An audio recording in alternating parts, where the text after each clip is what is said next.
Graça e paz, irmãos. Vamos abrir as nossas Bíblias na carta de Paulo aos Gálatas.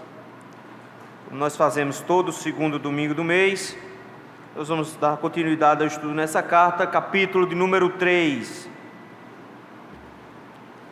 Gálatas, capítulo 3, nós veremos do versículo 15 ao versículo 29.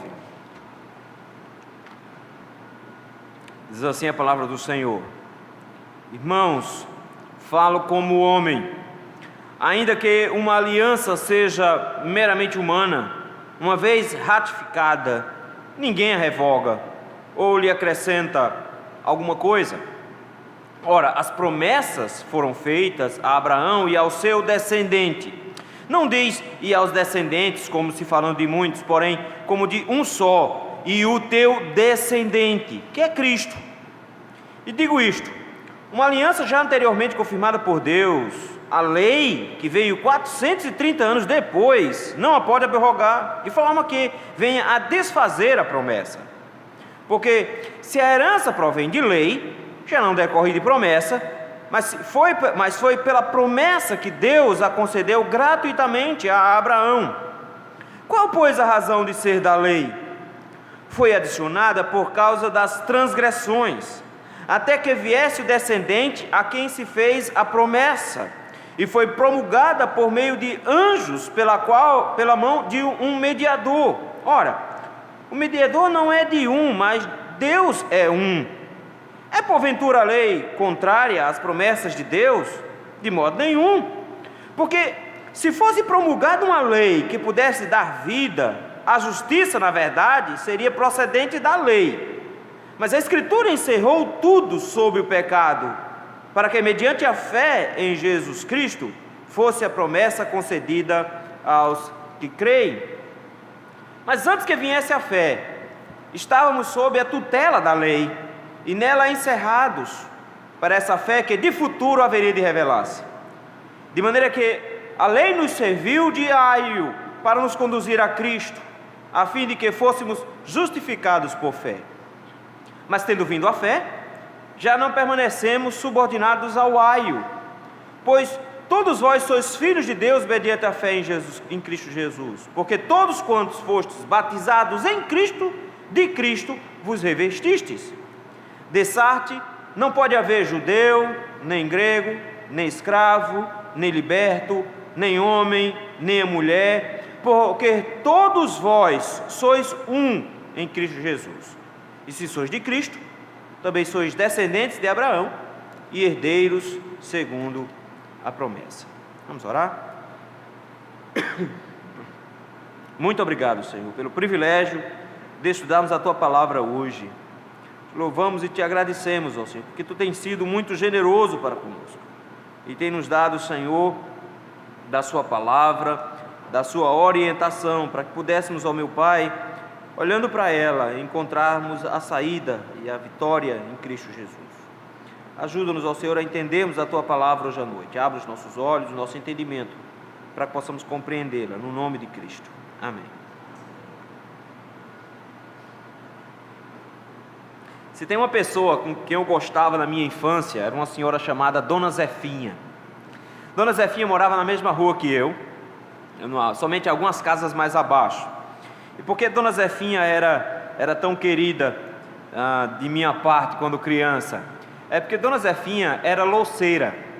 Então, na minha época não existia massa de modelar, mas Dona Zefinha sempre tinha barro. Então eu sempre estava na casa de Dona Zefinha para pedir barro. Ela preparava e eu ficava lá brincando de massinha. E Dona Zefinha foi ficando mais velha, e à medida que ela foi ficando mais velha, ela foi perdendo a visão. Problema de catarata sério, foi deixando-a cega. Mas tinha uma coisa interessante com ela: ela mesmo cega já, depois de certa idade, não perdia nunca o humor. Era sempre brincalhona. Tinha as mãos muito grossas, porque mexia com panela quente tirando do forno, então as mãos ficavam muito calejadas. E o tempo todo ela estava mexendo com carvão para colocar no forno, para queimar a louça. Então, vez ou outra, eu chegava lá na casa de Dona Zefinha e dizia: Dona Zefinha, você está com a cara suja de carvão. E ela, com as mãos sujas de carvão, dizia: onde, meu filho? E quando passava a mão no rosto, se tinha um detalhezinho de carvão, terminava que ela estava com a cara toda preta de carvão. E essa imagem de Dona Zefinha me ficou sempre na memória para o fato de que nós sempre precisamos do outro nesse sentido, de um apoio externo para fazer avaliações do rosto. Um espelho, ou como não é no caso, se não tiver um espelho, pelo menos de alguém que nos ajude a tomar uma informação. Já imaginou a situação constrangedora do alface no dente? É sempre difícil, sempre tem que ter alguém que avise uma coisa como essa. Ficar sem espelho ou sem alguém para ter como referência é muito difícil. A gente não sabe como é que está o rosto, a gente não sabe como está a situação. A pergunta é: como os pecadores veem os seus rostos? Como os pecadores conseguem enxergar a sua verdadeira cara? Como os pecadores sabem que tem carvão, que tem cinza no rosto? Como eles sabem que tem alface no dente? Como é que eles vão descobrir quem eles realmente são, como é realmente o rosto deles? O apóstolo Paulo discorre um pouco sobre isso aqui, quando ele vai discorrer sobre um contraste bem simples, um contraste entre promessa e lei, a partir do versículo número 15. Paulo vem expondo uma doutrina que para nós pode parecer simples, mas que estava sofrendo um ataque muito grande naquele momento nas igrejas da Galácia. O apóstolo Paulo vem expondo sobre a verdade do Evangelho. Em específico, ele vem falando sobre o dom gratuito de Deus, que é a vida eterna. Ele vem falando sobre a nossa salvação, que é gratuita, e que de alguma forma nós recebemos isso pela fé em Cristo, e Cristo crucificado. Mas existia um grupo de homens dentro da igreja da Galácia que estava dizendo exatamente o oposto disso. Eles diziam: não, precisa de mais alguma coisa, precisa pelo menos de alguns atos de justiça da lei para que a pessoa possa ser salvo. Então eles não estavam ao todo abolindo a fé. Não, a fé é necessária, nós somos salvos pela fé, mas precisa de mais alguma coisinha, precisa de mais algum esforço, precisa fazer mais alguma coisa. Nota, eles não estavam de todo desmanchando o Evangelho, eles só estavam colocando mais alguma coisa no Evangelho. Mas quando eles colocavam mais alguma coisa no Evangelho, o apóstolo Paulo diz que eles estão distorcendo o Evangelho a tal ponto que eles estão agindo como homens que levam o povo de Deus à desgraça por meio da heresia. Por isso eles deveriam ser amaldiçoados. Por isso que Paulo diz que qualquer um, mesmo que um anjo vindo do céu, se pregasse um Evangelho diferente do qual ele estava pregando, que fosse maldito. O que Paulo está tentando mostrar é que não é possível acrescentar nada à fé, que a única coisa necessária para a nossa salvação é crer em Jesus Cristo. Para isso, Paulo agora resolve entrar no mesmo campo que os judaizantes. Ele resolve ir para o Antigo Testamento para dar provas de que a salvação é gratuita, e ela vem pela graça mediante a fé. Para isso, versículo número 6 até o versículo número 14, ele nos deu uma série de provas, principalmente trazendo Abraão à tona e mostrando que se Abraão foi justificado pela fé e não pelas obras, logo o mesmo princípio está valendo. Mas agora surge uma questão. A questão que surge agora é: qual é a utilidade da lei? Qual a relação que a lei possui com essa promessa que Deus fez a Abraão? O princípio então é que é inútil, não serve mais para nada, a gente tem que abolir a lei. Muitos pregam isso em nossas igrejas hoje, dizendo: não, a lei foi abolida, não tem mais lei, não tem mais nada. Outros reduzem a lei ao mínimo, dizendo: a única coisa que na lei preserva-se é o amor. Se amar, já está cumprindo tudo, então não precisa mais nada. E aí se torna uma lei tão folgada que qualquer coisa pode ser considerada amor, mesmo que a lei antes dissesse o contrário. Como por exemplo, se dois homens se amam, segundo eles, podem ficar juntos, porque o amor cobre multidão de pecados, então eles podem ficar juntos, quando a Bíblia diz exatamente o oposto. A lei dizia que eles não podiam, que eles não podem se relacionar sexualmente. Então note, quando eu restringo a lei a somente amar, ou quando eu simplesmente digo a lei é para o Antigo Testamento, a lei é para Israel, não é para a igreja, como dizem os dispensacionalistas, nós chegamos à conclusão de que a lei não tem função. Então, não é isso que Paulo está dizendo. Paulo não está dizendo que a lei não tem função, mas Paulo está dizendo que existe uma relação íntima entre a promessa que Deus fez, em específico a Abraão, e da qual nós somos herdeiros, e a lei que Deus deu a Moisés, a qual nós olhamos e nos observamos nela. E é isso que eu gostaria de ver com os irmãos aqui rapidamente, sobre essa relação entre a promessa e a lei. Pelo menos o apóstolo Paulo vai nos dar 4 declarações sobre isso aqui, tomando como base um comentarista chamado Warren Wiersbe. Primeira observação, a declaração que o apóstolo Paulo faz aqui com relação à promessa e à lei, é que a lei não pode mudar a promessa, versículos de 15 a 18. A primeira expressão que Paulo usa aqui é: eu falo como homem. E a gente, quando pega um texto assim, falo como homem, você pode estar pensando, então Paulo está aqui dizendo, eu não estou falando como apóstolo, eu não estou falando sobre inspiração, isso aqui é minha opinião.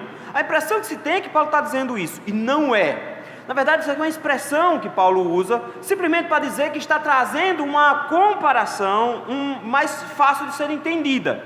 O que ele está dizendo é, deixe-me falar no nível mais baixo, deixe-me dar uma exemplificação mais simples de ser entendida, de forma que vocês consigam compreender. É isso que ele está querendo dizer aqui no versículo número 15.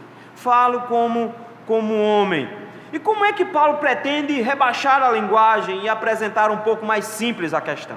Ele tenta aqui fazer um balanço entre a aliança do Senhor, a promessa do Senhor e a lei, e mostrar que a promessa do Senhor, ele era muito mais forte, porque ela tem peso de aliança, tem peso de testamento. Note que a palavra aliança aparece aí no versículo número 15, quando ele diz que ainda que uma aliança seja meramente humana, uma vez ratificada, ninguém a revoga. Se você for olhar no versículo 17, a palavra aliança aparece mais uma vez quando ele diz, e digo isto, uma aliança já anteriormente confirmada por Deus, a lei que veio 430 anos, não a pode abrogar. A expressão que Paulo usa aqui para aliança, por exemplo, a expressão que era usada no Antigo Testamento para a aliança de Deus com os homens, um pacto que Deus fazia com os homens. Esse contrato que Deus fazia com os homens era uma forma de acordo entre ambos. No entanto, essa mesma palavra, aliança aqui, ela foi usada mais tarde, tanto pelo grego clássico como em alguns papiros, como a ideia de um testamento, de alguém que mantém as suas palavras guardadas como um documento, de forma que quando ele morrer, esse documento vai ser a expressão do que ele deseja, e que não pode mais ser modificado. Afinal de contas, só quem podia mexer naquele documento era aquela pessoa que atestou ali. Então, é a mesma ideia, é de uma coisa que é de um contrato ou de um documento firmado, e que principalmente ninguém pode mexer, ninguém pode modificar. Por isso mesmo, meus irmãos, o texto vai usar a expressão mais à frente, de que existe um contrato, existe um acordo feito. A grande questão que ele levanta aqui é, entendam, existe uma forma humana de fazer contratos, existe uma forma humana de fazer testamentos. Veja o versículo 15, ele diz, ainda que uma aliança seja meramente humana, ou seja, ainda que homens estejam fazendo esse contrato, ou ainda que homens estejam fazendo esse mandamento, ou esse testamento, uma vez esse testamento sendo ratificado, ou seja, tendo testemunhas, registrado em cartório, tudo fechado, ele diz, ninguém revoga ou acrescenta coisa alguma. O testamento sendo fechado, ninguém tem o direito de mexer no testamento. Um acordo sendo fechado, ninguém tem o direito a mexer nesse acordo. Peraí, Paulo, alguém tem direito. Quem tem direito a mexer no testamento? Aquele que está atestando. Então, quem está fazendo o testamento, enquanto ele não morrer, ele pode mudar o testamento.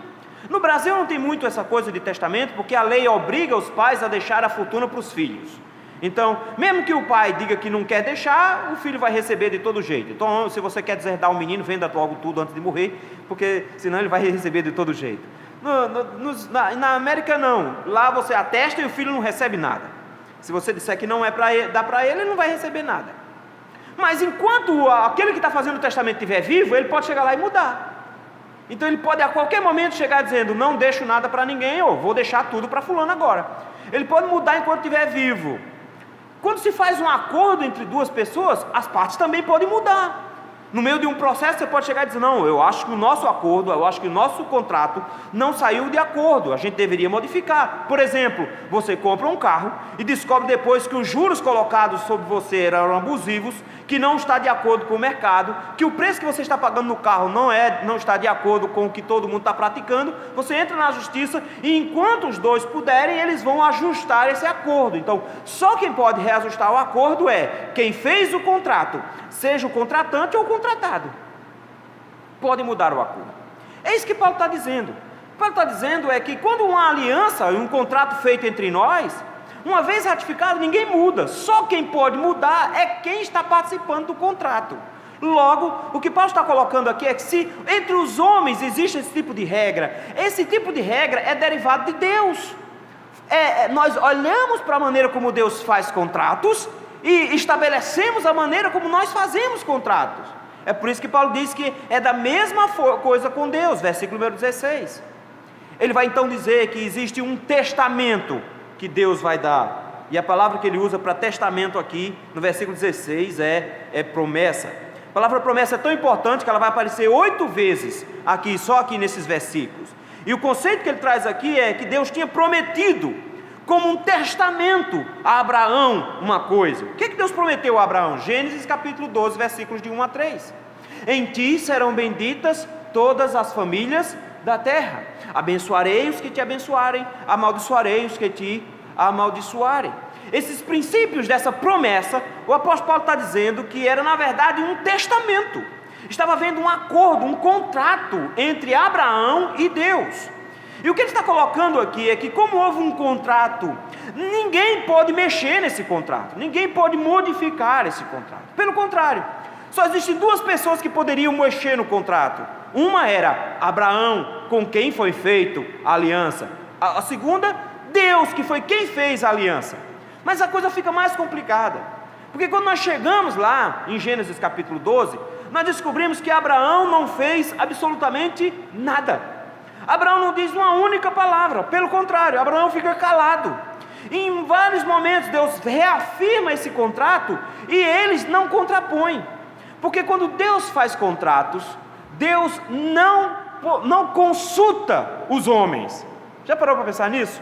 São contratos unilaterais, onde Deus chega e diz, eu vou fazer isso, eu vou fazer aquilo, eu vou fazer aquilo outro, você vai fazer isso, vai fazer aquilo outro, e ele mesmo dá as regras, e depois a única coisa que você pode fazer no final é, concordo. Não tem muita coisa. Como todos os termos do contrato não foram dados por Abraão, e a única coisa que Abraão fez foi acatar os termos do contrato, só existia uma única pessoa que podia mudar o contrato. Só Deus muda o contrato. O que ele está dizendo é que os princípios agora são de que Deus estabeleceu um testamento lá com Abraão, e da mesma maneira como acontece com os homens, quando um testamento é estabelecido, ninguém pode mudar esse testamento, a não ser aquele que está atestando. Paulo diz, Deus fez uma promessa a Abraão e ao seu descendente. E aí eu acho isso aqui fantástico, porque de repente ele chega e diz, eu preciso entender que essa promessa que Deus fez tem consequências hoje, tem consequências agora, porque o que ele está colocando aqui é uma palavra só, definindo quem é o alvo da promessa do Senhor. Notem, versículo 16 ele diz, foi feita a Abraão e o seu descendente. Paulo usa uma expressão que na verdade ela é derivada lá de Gênesis capítulo 3, versículo 16, e ele já usou isso lá, porque lá diz que a semente da mulher esmagaria a cabeça da serpente.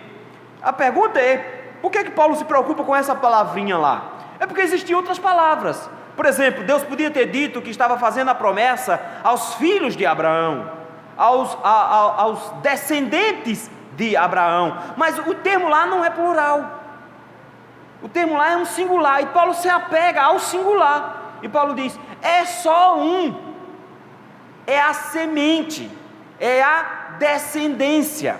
E quando Paulo pega esse termo, é o mesmo princípio de Adão e Eva, quando Deus disse que a semente da mulher esmagaria a cabeça da serpente, era que Cristo iria esmagar a cabeça da serpente, Cristo que nasceu da mulher. Paulo chega e diz, a palavra é a mesma, então a ideia é a mesma, O que Deus está dizendo é que existe um descendente de Abraão que herdará todas as promessas. Nele todas as famílias da terra serão abençoadas. É Ele que vai herdar a terra prometida. Por esse princípio, Paulo diz que então existe um acordo onde o Filho de Deus, o próprio Jesus Cristo, seria o beneficiário dessa promessa. Aí acompanhe comigo. Paulo diz: não diz e aos descendentes, como se falando de muitos, porém como de um só, e ao teu descendente, que é Cristo. O que Paulo de repente nos coloca dizendo aqui eu preciso entender que quando o Senhor deu a promessa a Abraão, e ao dar esse testamento a Abraão, só Deus pode modificar esse testamento, e esse testamento tem alguém em específico que está sendo observado, que não era necessariamente Abraão, mas que era o próprio Jesus Cristo que seria o alvo deste testamento. É Cristo que é o alvo do testamento. Quando Deus promete a Abraão que ele teria uma terra, Ele está dizendo que quem vai herdar a terra é Jesus Cristo. Quando Deus diz: em ti serão benditas todas as famílias da terra, Ele está dizendo é Cristo que há de abençoar todas as famílias da terra. Ele está dizendo são aqueles que derivam de você, em específico Cristo que deriva de você, que será o alvo de todas essas promessas. Com base nisso então, Paulo chega agora no versículo 17 e 18. Agora o argumento dele e digo isto: uma aliança já anteriormente confirmada por Deus, a lei que veio 430 anos depois, não a pode abrogar. Nós temos um problema no versículo 17. Paulo parece que faz uma conta errada, e a conta é bem simples. Se você for pegar a promessa feita a Abraão até a entrega da lei, não dá 430 anos. Na verdade dá 650 anos mais ou menos.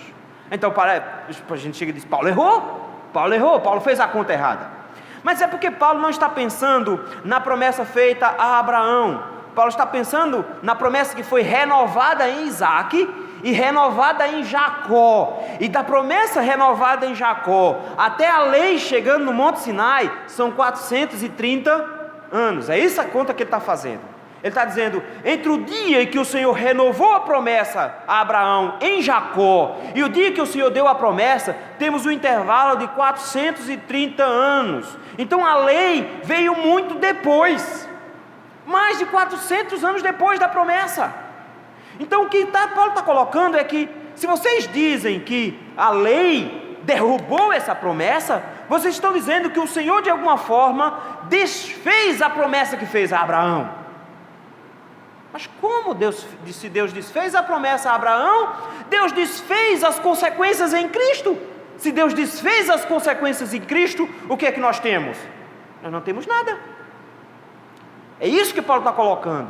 Paulo está dizendo: a lei veio muito tempo depois da promessa. A lei veio 430 anos depois da promessa. E a lei não veio com direito de abrogar essa promessa. Ela não pode desfazer a promessa, versículo 17. Paulo diz: ela não teve esse poder. Ela não veio para substituir a promessa feita a Abraão. Não é um outro evento, não é outro estágio. Não, ele disse, pelo contrário, ela não está lá para desmanchar a promessa, porque a promessa foi atestada por Deus e ela vale enquanto Deus estiver vivo. Somente Deus pode modificar essa promessa.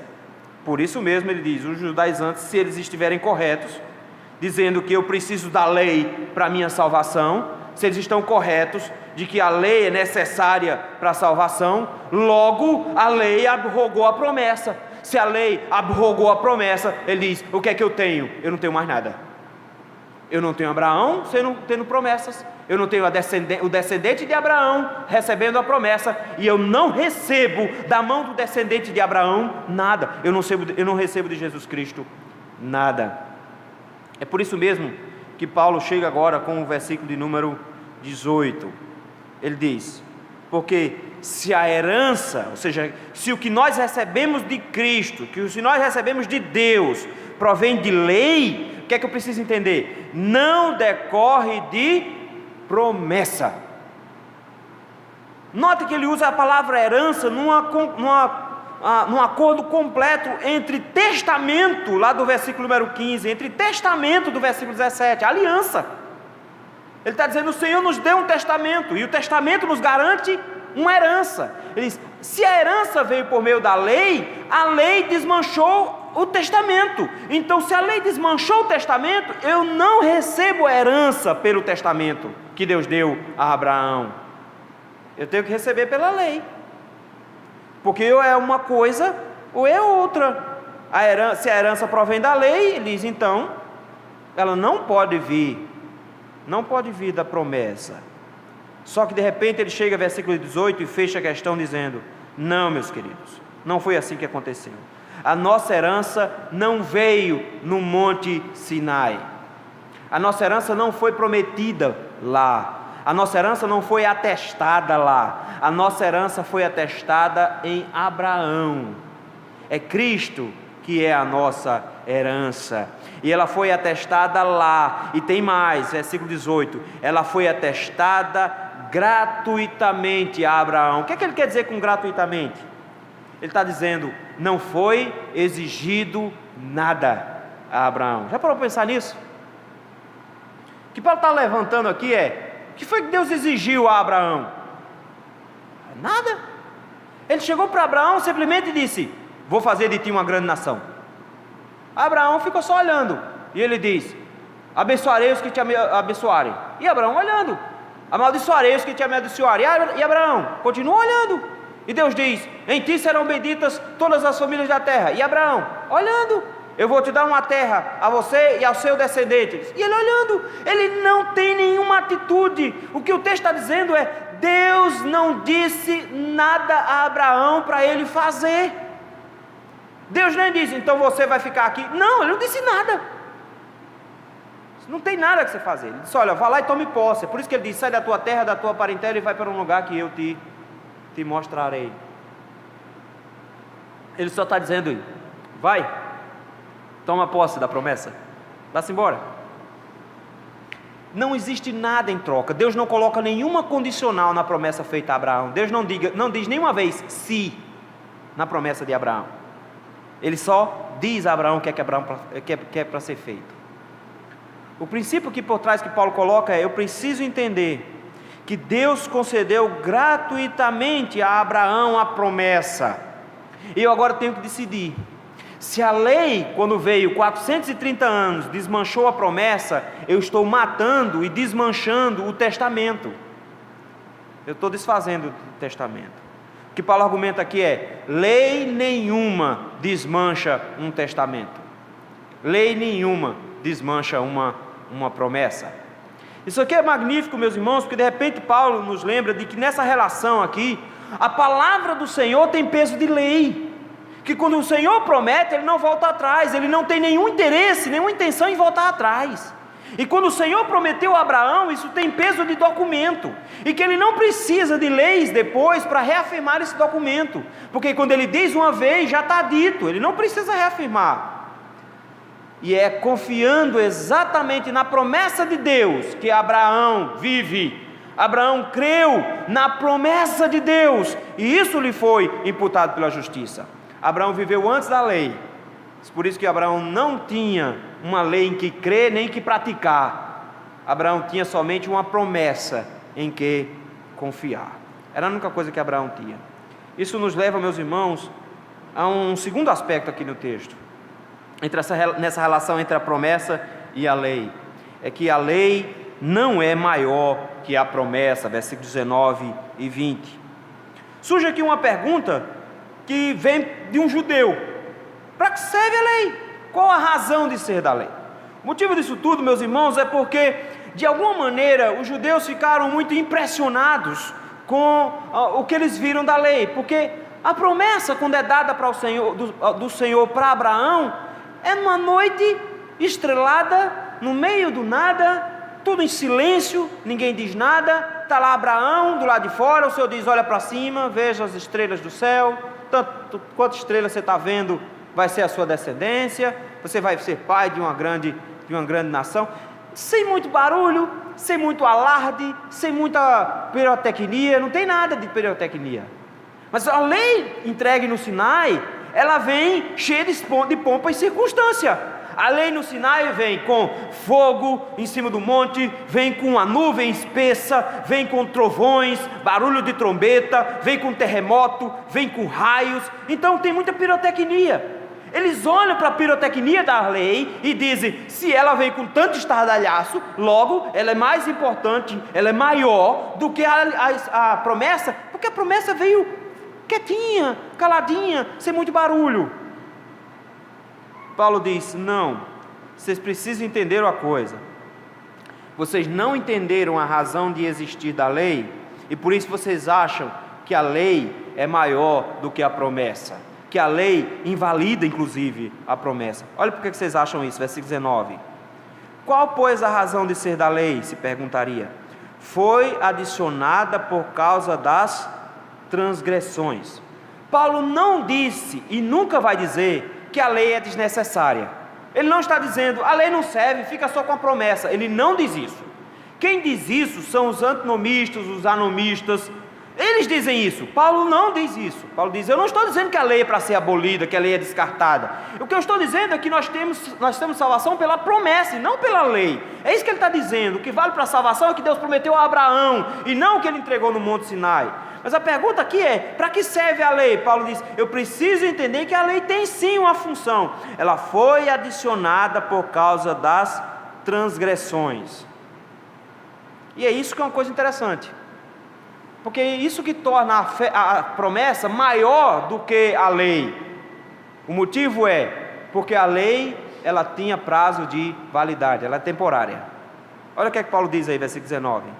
Ela foi adicionada por causa das transgressões, até que viesse o descendente a quem se fez a promessa.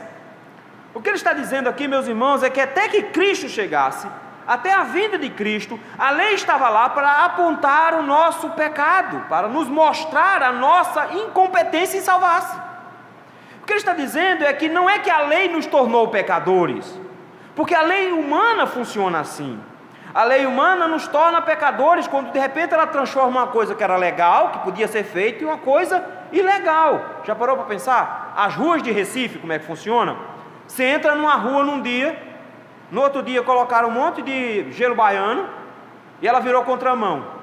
Aí o que é que você faz? Inadvertidamente entra na rua que você está acostumado, não é? Ontem o que é que podia? Entrar na rua. Agora o que é que não pode mais? Não pode entrar mais. A lei diz agora que eu não posso entrar. Então ontem, passando por essa rua, eu era um cidadão de bem. Agora, quando eu entrei na rua, eu virei... eu quebrei a lei. Eu quebrei a lei entrando na contramão. A lei, meus irmãos, não veio me tornar um pecador. O que o texto está dizendo é: a lei veio só me mostrar uma coisa que eu já era, mas que eu não conseguia enxergar. Ele está dizendo que a lei veio por causa das transgressões e não para produzir as transgressões. Ele está dizendo que o problema é o coração. Nele já estavam todos os pecados lá. Nele já constavam de todas as quebras. A lei só veio para dizer: está vendo? Você quebrou. Mas ela vem com prazo. O texto diz que até que viesse o descendente a quem se fez a promessa. E uma vez chegando essa promessa, ele chega agora e diz: eu preciso entender que ela tem prazo.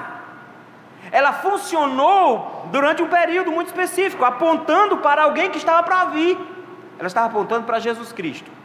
Mas o segundo aspecto que Paulo coloca aqui é que ela é inferior também, porque ela necessita de um mediador. Olha a parte B do versículo 19.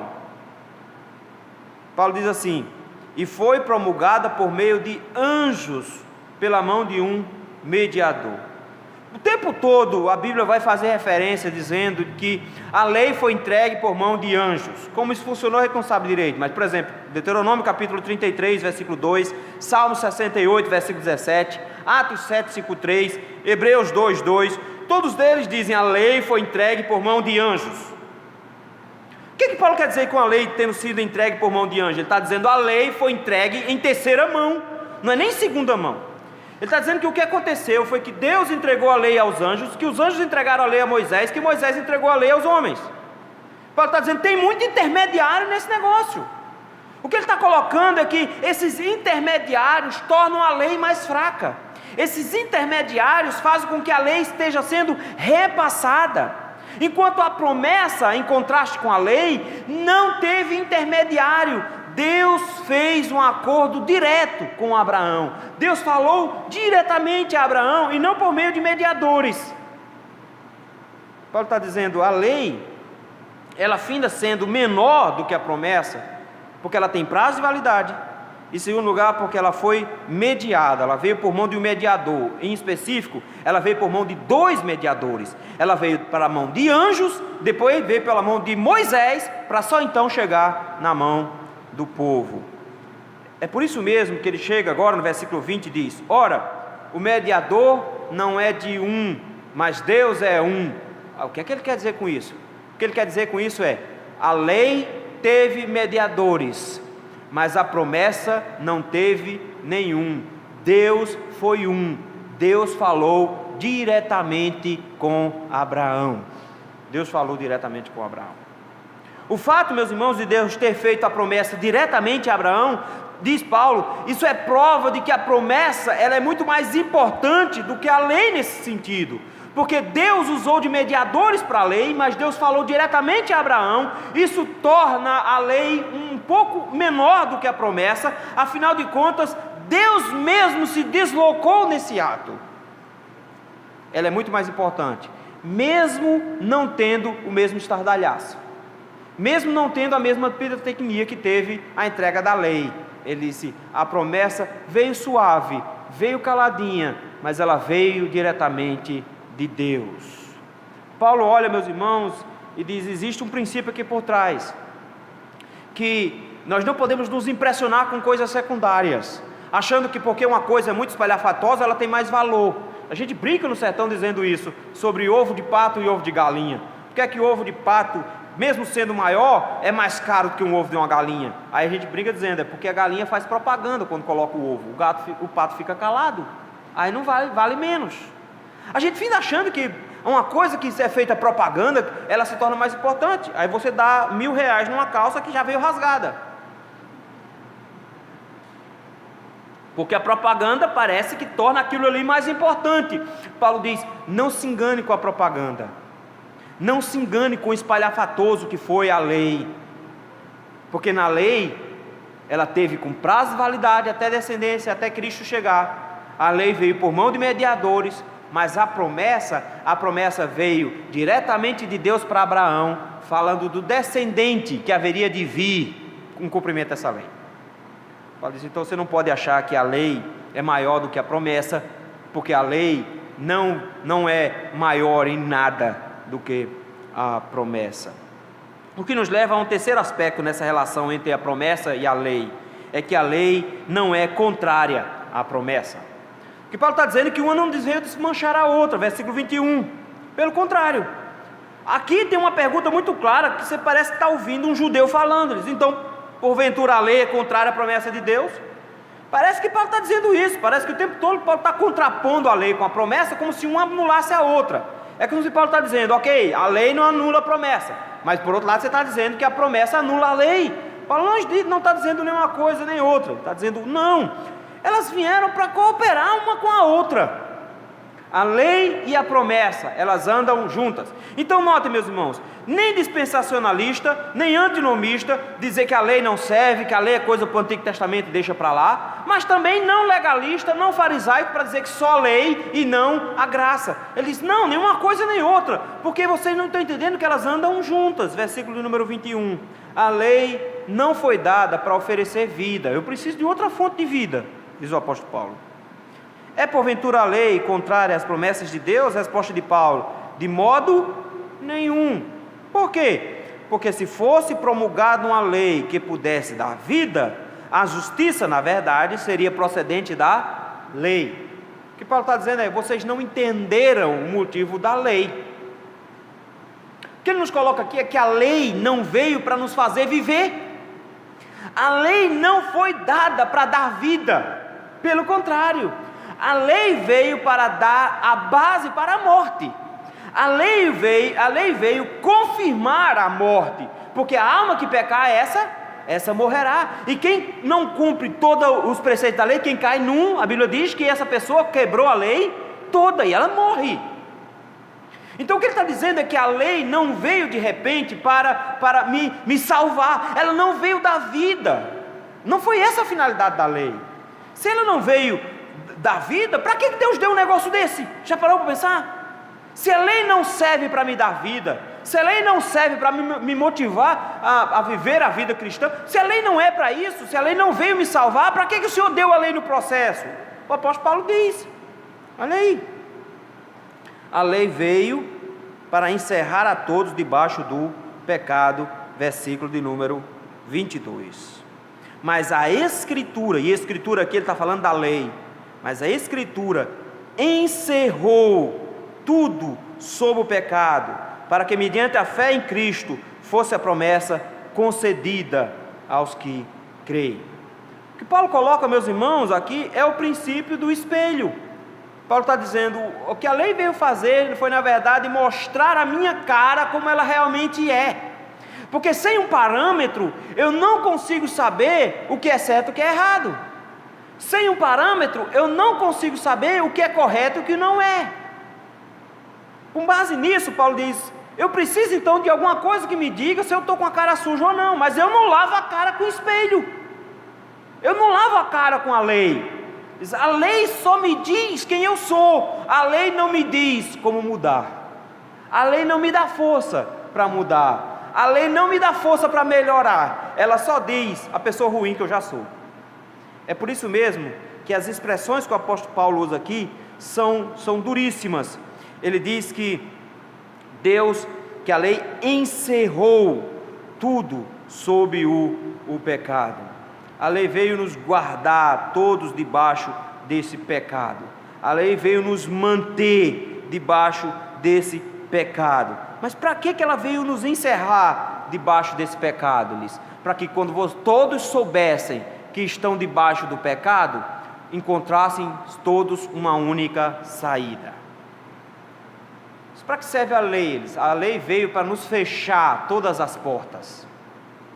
A lei veio para nos colocar num corredor fechado, onde eu não tenho mais o que fazer, eu só tenho um lugar para ir. Para onde eu vou? Versículo 22, para que mediante a fé em Jesus Cristo, fosse a promessa concedida aos que creem.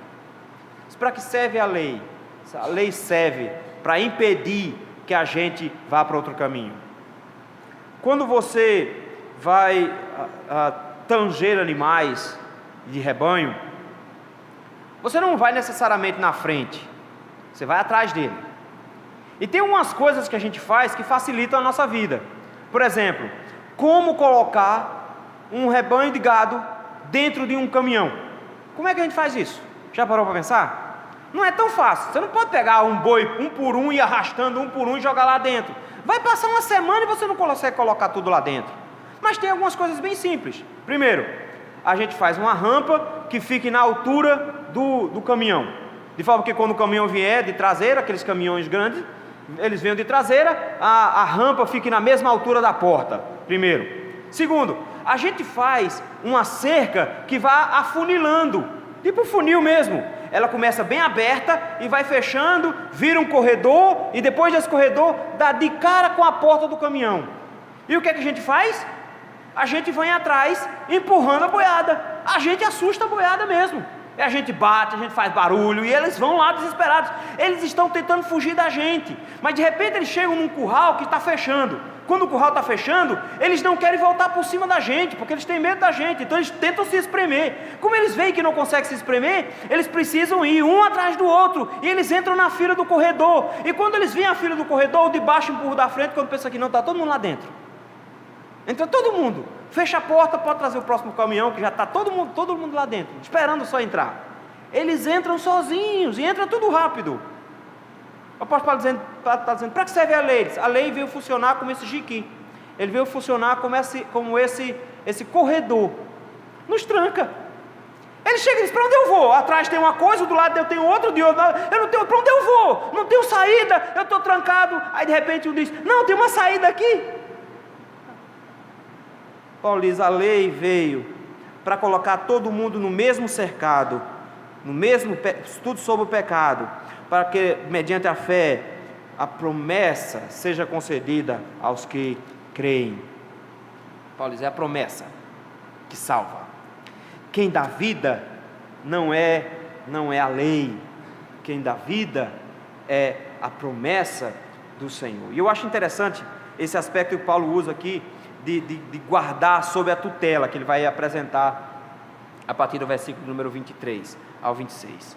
Olha o que ele coloca aí: mas antes que viesse a lei, estávamos sob a tutela da lei, e nela encerrados, novamente a palavra encerrados que ele usou aqui no versículo 22, dizendo: para essa fé que de futuro haveria de revelar-se. A palavra usada por Paulo para tutela, por exemplo, é a palavra usada para guarda militar para uma cidade.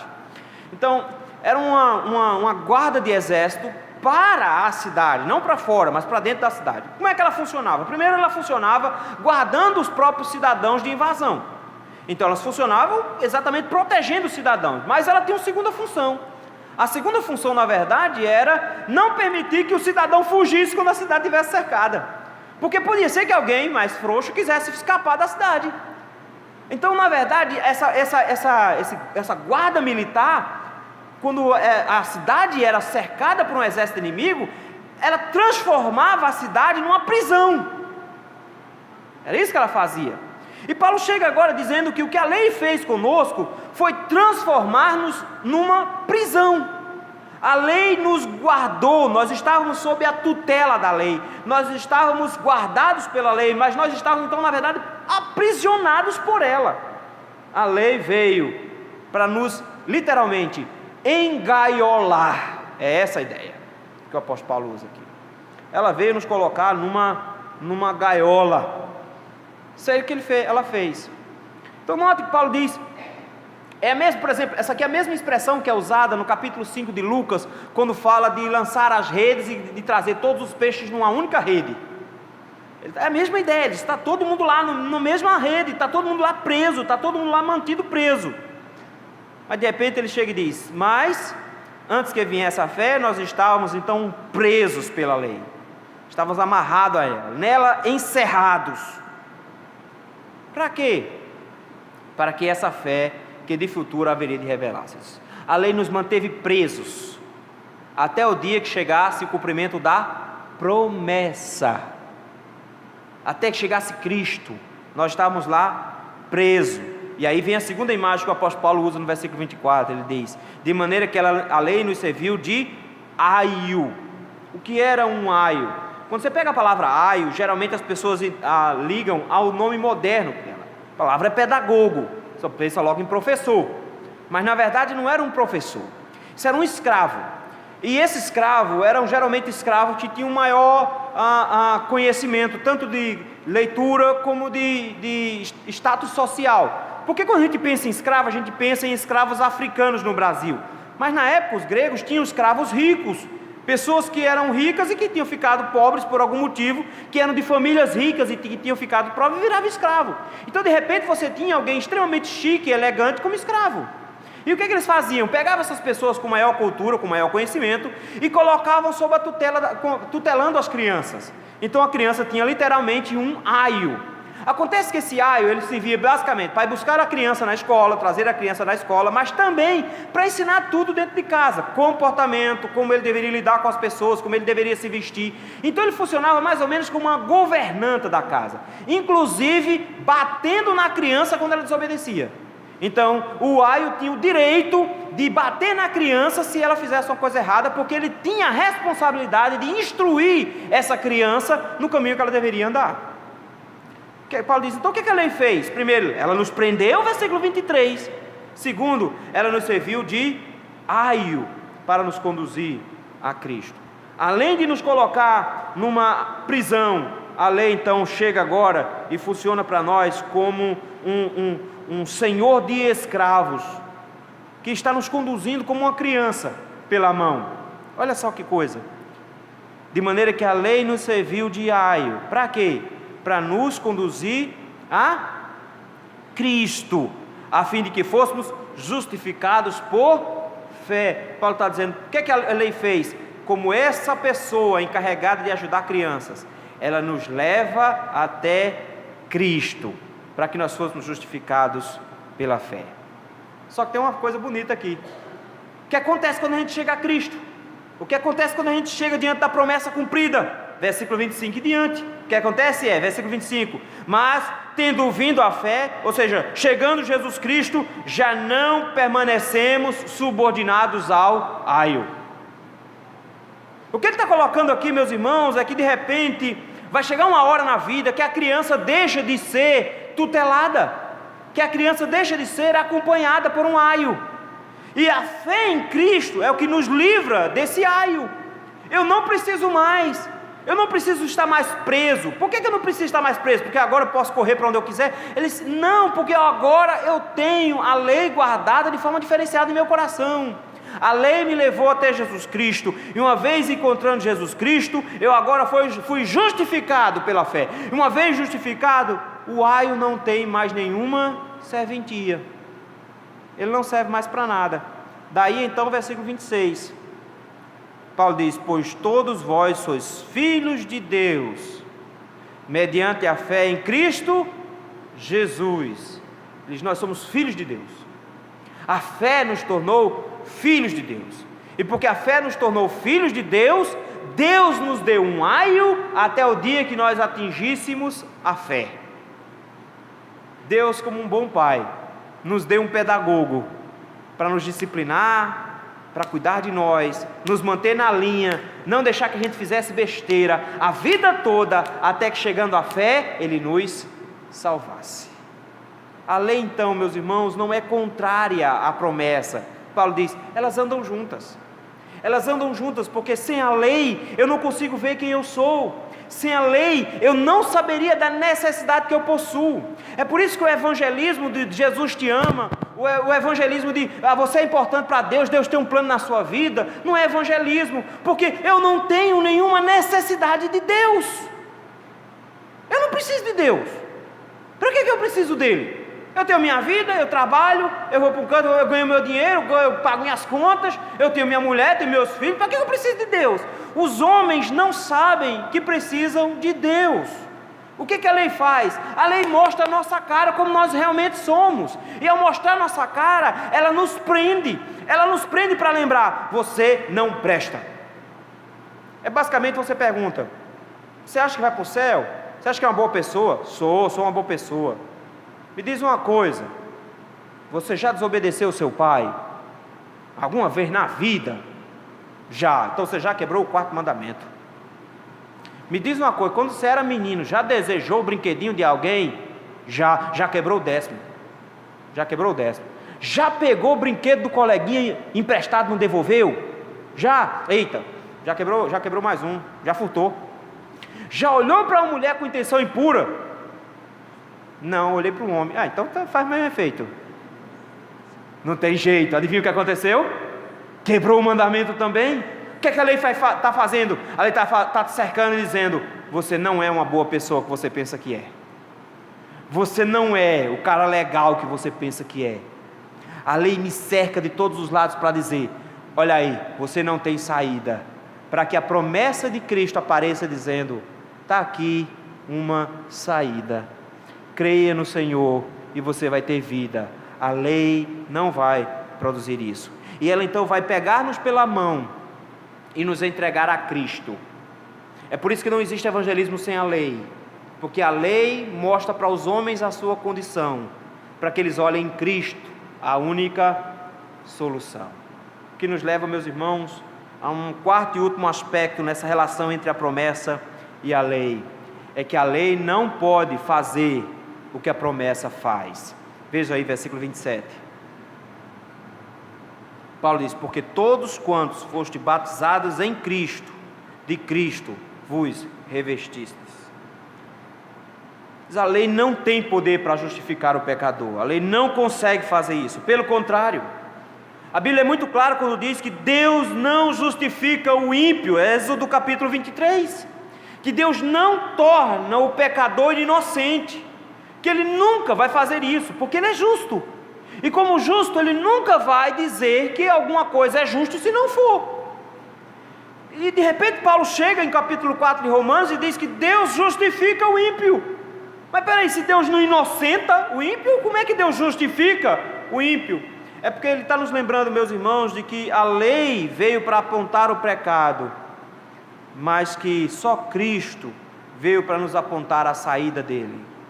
E por isso mesmo Ele diz, nós precisamos ser batizados em Cristo. O que é que Ele quer dizer com esse batizado em Cristo? Não é segunda bênção, não é batismo com o Espírito Santo com evidências em línguas, não é nada disso. O que Ele está dizendo aqui é que eu preciso receber de Cristo em mim na minha conversão. Eu tenho que ter Cristo em mim. O Espírito Santo entra em nós no momento em que nós nos deparamos com Cristo e cremos nele. É nesse momento que Ele se torna parte de nós e nós somos batizados em Cristo. O princípio que Ele coloca aqui é que o batismo com água é uma mera expressão externa de uma graça que já aconteceu internamente. Eu já estou unido a Cristo, eu já fui batizado em Cristo. O que é que eu ganho? O que é que acontece quando eu sou batizado em Cristo? Versículo 27.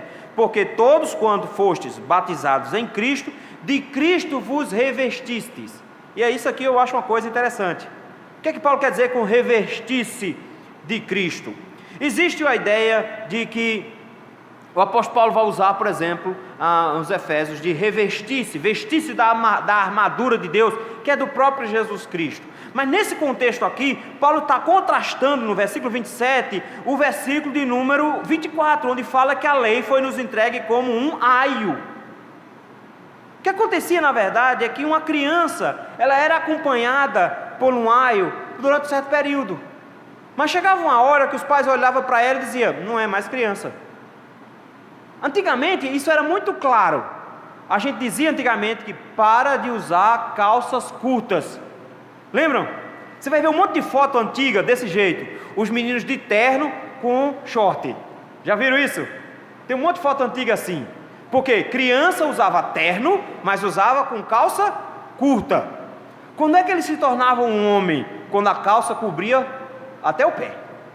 Agora ele é um homem. Ele usa chapéu, ele usa bengala, ele tem uma calça comprida, ele agora é um homem. Antes disso, ele nem usa chapéu direito, ele não vai usar bengala e as calças são curtas. O que acontecia naquela época era que tinha um rito, e nesse rito de passagem o que acontecia é que a criança recebia a chamada toga virilis.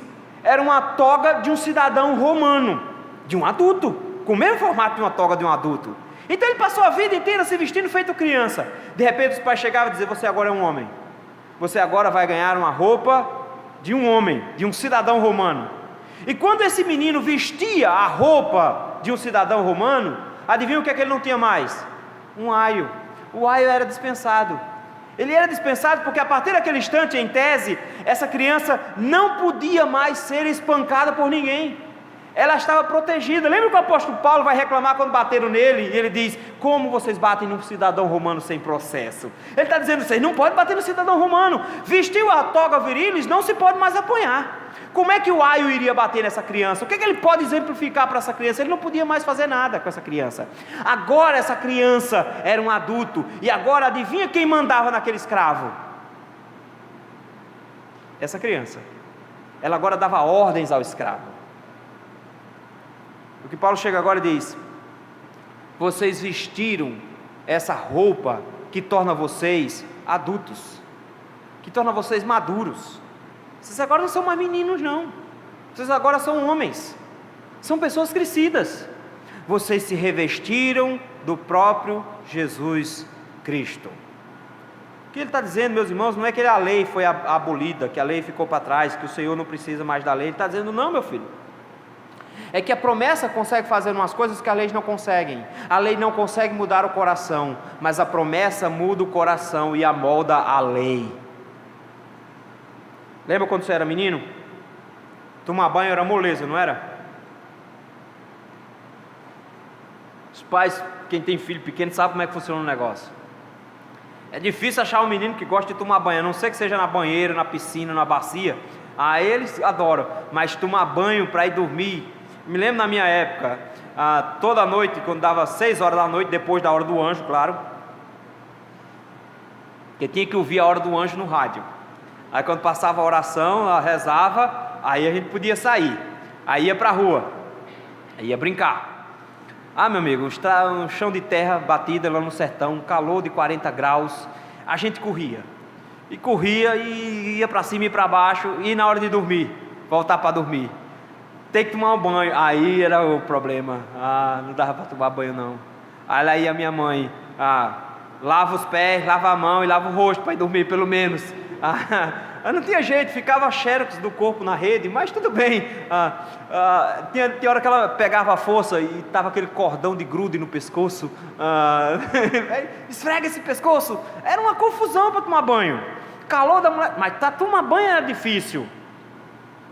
Mas é interessante como o tempo vai passando, e o banho deixa de ser uma coisa que a gente gosta de fugir, mas passa a ser uma coisa desejada. O banho é uma coisa que é praticamente uma tortura. Tinha um amigo meu que ele ia, ligava o chuveiro, se enxugava com a toalha. A mãe descobriu por causa da cor da toalha. Ela botou a toalha branca e definitivamente não ficou muito branca depois. Aí ela descobriu que ele se esfregava com a toalha, mas não tomava banho. Como é que fica um negócio desse? Quando a gente fica adulto, você está dentro do ônibus, 6 horas da tarde, e o que é que você quer fazer quando chegar em casa? Tomar um banho. Você está desejando aquilo que na sua infância você tinha terror, tinha pavor, você não queria. A lei, ela quando é imposta de fora para dentro, nos obriga sobre regras. A lei, quando é colocada no coração, ela nos dá prazer em executá-la. Nós agora gostamos de tomar banho. O que ele está dizendo é: vocês se revestiram de Cristo, vocês não são mais crianças. A lei não dá vida, mas o que a promessa faz é transformar a lei em algo prazeroso. O apóstolo Paulo nos diz lá em Romanos de que a lei é boa. A lei é boa porque ela nos dá prazer. Ela nos serve agora como um espelho de quem nós queremos ser. E por conta disso, o nosso coração é propenso, por causa da presença do Espírito Santo em nós, a obedecê-la. Nós temos interesse nisso. É por isso que o salmista Davi diz no Salmo de número 1: antes o seu prazer está na lei do Senhor, e na sua lei medita de dia e de noite. A lei do Senhor agora não é mais um carrasco. A lei do Senhor agora é Cristo em mim. Eu me tornei um adulto. E olha só que bonito, versículo 28 e 29. Paulo diz: a lei nos iguala a todos.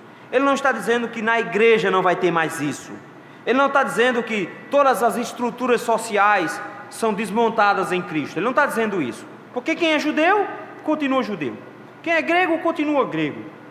Quem é escravo, continua escravo. Quem é liberto, continua liberto. Pastor, prove isso, porque quem é homem, continua homem. Quem é mulher, continua mulher. Então, não faz diferença, eles todos continuam do mesmo jeito.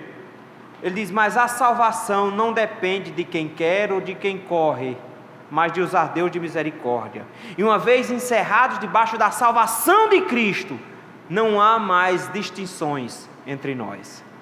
Já imaginou? Um judeu todo dia acordava de manhã e orava dizendo: Senhor, muito obrigado porque eu sou judeu e não gentil. Senhor, muito obrigado porque eu sou um homem livre e não um escravo. Senhor, muito obrigado porque eu sou um homem e não uma mulher. Eles oravam isso, e Paulo diz: o que é que Cristo fez?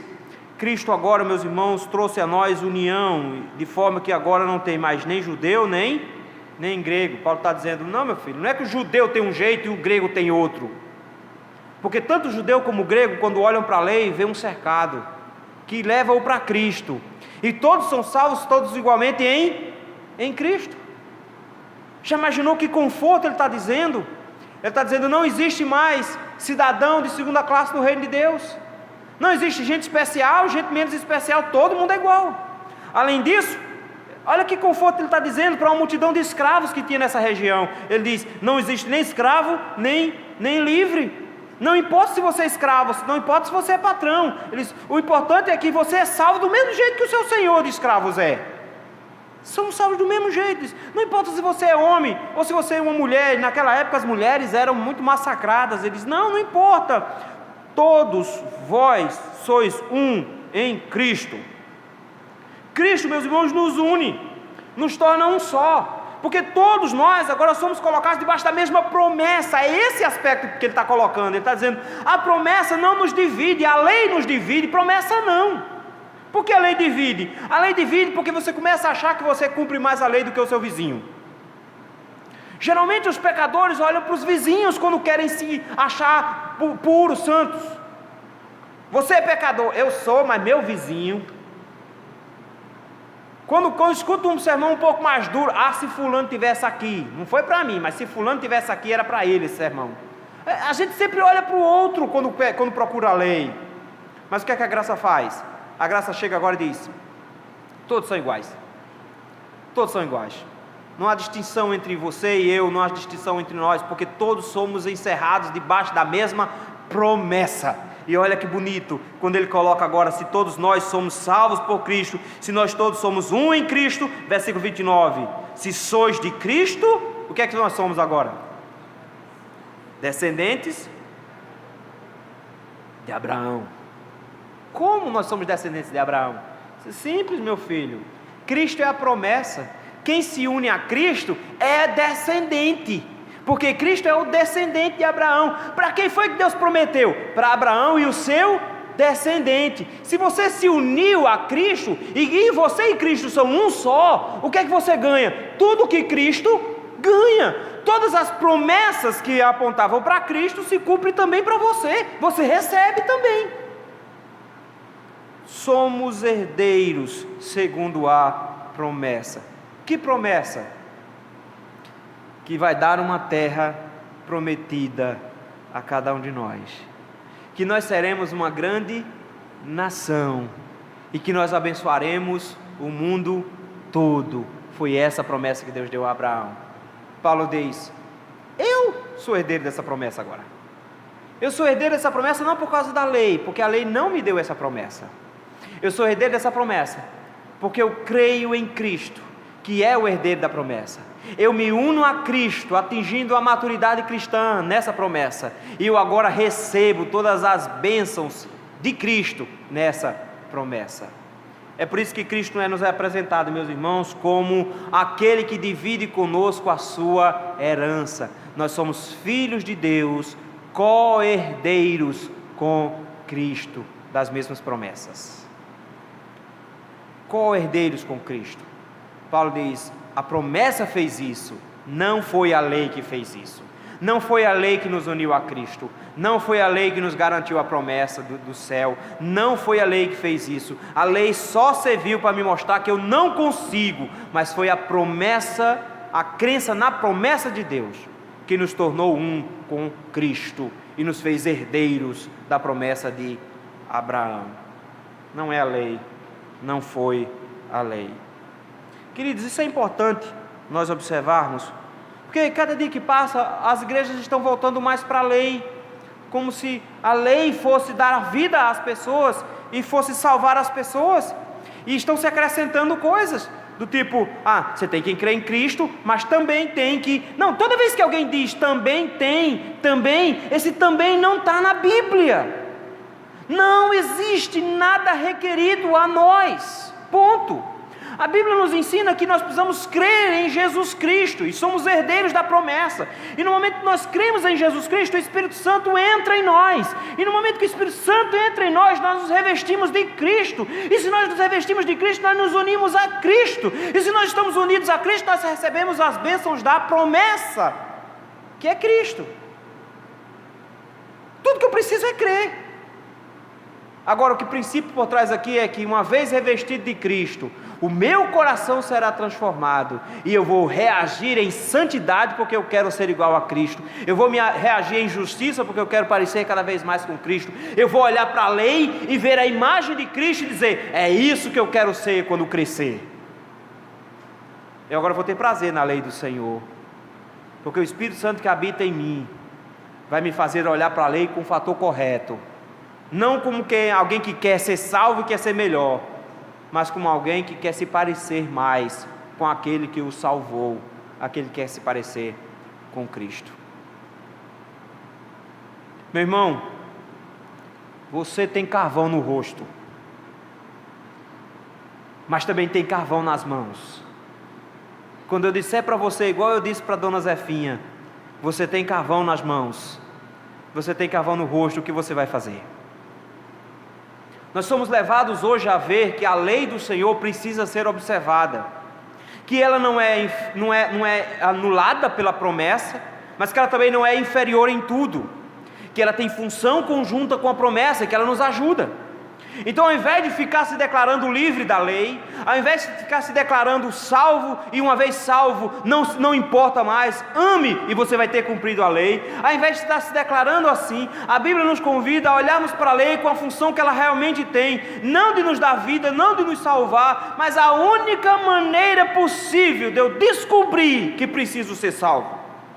Eu preciso de uma vez por todas, irmãos, entender que minha situação espiritual é terrível. Eu preciso ver quem realmente eu sou, para que eu descubra de como eu fui cercado pela lei, de como eu estou preso pela lei, e de que ela está me pegando pela mão para me levar para o único lugar onde eu vou conseguir a salvação. A lei está me levando para Cristo, e eu findo me agarrando a ela, achando que agarrando-me à lei, eu vou chegar no céu. Não vai. Nós não seremos salvos pelo que nós fazemos, nós não seremos salvos pela boa pessoa que nós somos, pelos bons atos que nós praticamos. Nós não cremos assim, nós não cremos que um ato bom cobre um ato mau, nós não cremos assim, nós cremos que todos os atos maus serão punidos no inferno, é isso que nós cremos. E por conta disso nós entendemos de que nós nos agarramos à promessa. O que Paulo nos ensinou aqui, meus irmãos, é de que a promessa é muito mais antiga, que a promessa é muito mais especial, de que a promessa é a garantia de que nós seríamos salvos, que Cristo é o cumprimento da promessa. Então eu não tenho que me agarrar a mais nada, eu não tenho que me agarrar a mais ninguém, que a única coisa que eu preciso fazer é crer em Jesus Cristo, para que eu tenha a vida eterna. Essa mensagem precisa ser novamente proclamada, para que o povo saiba quão grande é o seu pecado, mas quão grande é o perdão adquirido na pessoa de Jesus Cristo. Nessa relação entre lei e promessa, o que o Paulo está dizendo é: agarre-se à promessa. Ela é mais antiga, ela é mais poderosa, ela é maior, ela é melhor, ela é muito mais eficaz do que se agarrar à lei. Se você se agarrar à lei para tentar ser salvo, você só vai conseguir morte, porque ela não foi feita para produzir salvação, mas a promessa em Cristo Jesus, a promessa de salvação em Cristo Jesus, é a única coisa que nós devemos nos agarrar. Creia no Senhor Jesus, e será salvo tu e tua casa. E Deus nos ajude, meus irmãos, a não buscarmos fontes externas de segurança para a nossa salvação, mas buscarmos somente em Cristo, na sua promessa, essa certeza.